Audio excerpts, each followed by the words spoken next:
Welcome to Telangana rising news.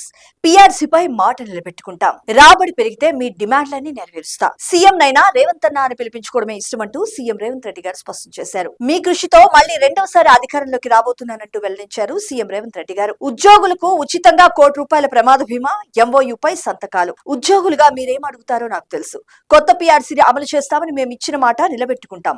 అక్రమార్కులను కట్టడి చేసి ప్రభుత్వ ఆదాయాన్ని పెంచండి, మీ డిమాండ్లన్నీ నెరవేరుస్తాం. రాష్ట్ర ఆదాయాన్ని పెంచుకోవడానికి ప్రభుత్వ ఉద్యోగులు ప్రతిరోజు 1 గంట అదనంగా పనిచేయండి. పన్నులు కట్టకుండా తప్పించుకుంటున్న వారిని గుర్తించి వసూలు చేసే బాధ్యత మీదేనంటూ సీఎం రేవంత్ రెడ్డి గారి సందర్భంగా ఉద్యోగులకు దిశానిర్దేశం చేశారు. ఉద్యోగులకు ఉచితంగా ₹1 మేర ప్రమాద బీమా కల్పించేందుకు 16 బ్యాంకులతో ఎంఓయూ కార్యక్రమాన్ని గురువారం రవీంద్ర భారతిలో నిర్వహించారు. ఇక్కడ మరొక ముఖ్యమైన అంశం చూసినాం. మాకు కావాల్సింది పంచాయతీ కాదు, పరిష్కారం. జల వివాదాల పరిష్కారానికి కేంద్ర మంత్రి పాటిల్ మధ్యవర్తిగా వ్యవహరించాలంటూ సీఎం రేవంత్ రెడ్డి గారు స్పష్టం చేశారు. కేంద్రం ఏర్పాటు చేసే కమిటీతో కలిసి పనిచేస్తాం. నదీ జలాల సద్వినియోగం, ప్రాజెక్టుల పునర్నిర్మాణానికి కేంద్ర ప్రభుత్వం ఆర్థిక సాయం అందించాలి. ఇది 33 గేట్ల పునరుద్ధరణ సమస్య కాదు, 3 తరాల సమస్యను పరిష్కరించే కార్యక్రమం అంటూ సీఎం రేవంత్ రెడ్డి గారు వెల్లడించారు. తుంగభద్రలోని 15.9 టీఎంసీల కేటాయింపుల్లో మాకు వస్తుంది కేవలం 5 నుంచి 6 టీఎంసీలే పేర్కొన్నారు. పాలమూరు రైతులకు నీళ్లిప్పించాలని పాటిల్కు ఈ సందర్భంగా విజ్ఞప్తి చేశారు. కర్ణాటకలోని తుంగభద్ర ప్రాజెక్టు కొత్త గేట్లను ప్రారంభించారు కేంద్ర మంత్రి సిఆర్ పాటిల్, సీఎం రేవంత్ రెడ్డి గారు, కర్ణాటక సీఎం డీకే శివకుమార్ గారు, ఏపీ సీఎం చంద్రబాబు నాయుడు. అనంతరం మునీరాబాద్ లోని భారీ బహిరంగ సభలో సీఎం రేవంత్ రెడ్డి గారు పాల్గొని మాట్లాడారు. ఇక్కడ మరొక ముఖ్యమైన అంశం చూసినాం. హ్యామ్ పనులకు ముహూర్తం ఖరారు.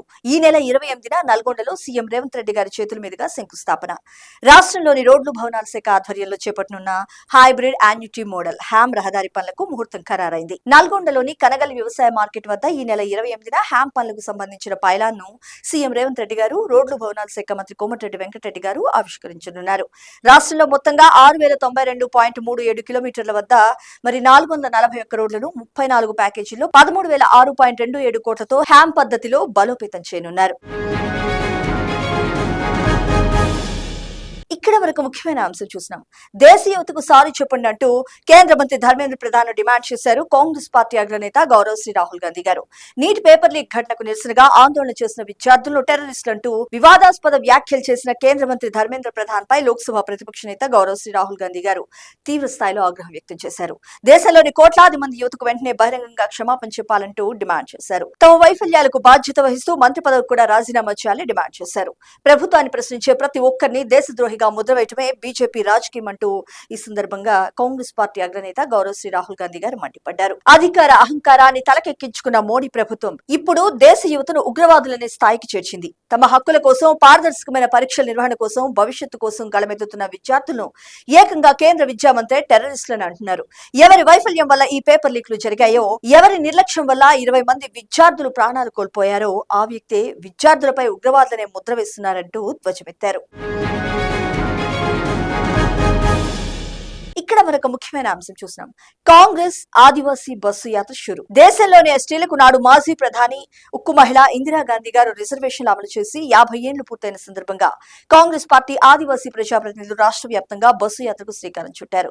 గాంధీ భవన్ లో ఈ యాత్రను PCC chief MLC Mahesh Kumar Goud గారు జెండా ఊపి ఘనంగా ప్రారంభించారు. ఈ సందర్భంగా నేతలంతా ఉక్కు మహిళ, మాజీ ప్రధాని ఇందిరాగాంధీ గారి విగ్రహానికి పూలమాలలు వేసి ఘనంగా నివాళులర్పించారు. అనంతరం PCC chief MLC Mahesh Kumar Goud గారు మాట్లాడుతూ ఎస్సీ, ఎస్టీ, బీసీ, మైనార్టీలను ఎప్పుడు హక్కును చేర్చుకుంది కాంగ్రెస్ పార్టీనేనంటూ స్పష్టం చేశారు. ఆనాడు ఉక్కు మహిళ ఇందిరాగాంధీ గారు గిరిజనులకు రిజర్వేషన్లు కల్పించకపోతే ప్రస్తుతం వారు ప్రజాప్రతినిధులుగా ఉన్నత హోదాల్లో ఉండగలిగేవారా అంటూ గుర్తు చేసుకున్నారు. కాంగ్రెస్ పార్టీ అగ్రనేత గౌరవశ్రీ రాహుల్ గాంధీ గారి ఆకాంక్షలకు తగ్గట్టుగానే సీఎం రేవంత్ రెడ్డి గారి నేతృత్వంలో రాష్ట్రంలో కులగణన సర్వేను విజయవంతం చేశామని గుర్తు చేశారు.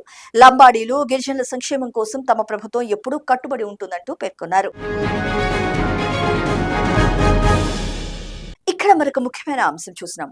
ఉద్యోగులకు భరోసా కల్పించడానికే ప్రమాద బీమా అంటూ డిప్యూటీ సీఎం మల్లు భట్టి విక్రమార్క గారు పేర్కొన్నారు.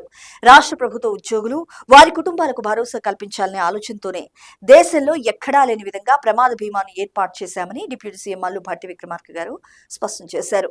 ఈ కార్యక్రమంలో వారు మాట్లాడుతూ ఒక్క రూపాయి కూడా భారం పడకుండా బ్యాంకర్లతో మాట్లాడి 1,20,00,000 నుంచి 3 కోట్ల వరకు కల్పిస్తున్న ఈ బీమా దేశ చరిత్రలోనే ఏ రాష్ట్ర ప్రభుత్వ ఉద్యోగులకు లేదు.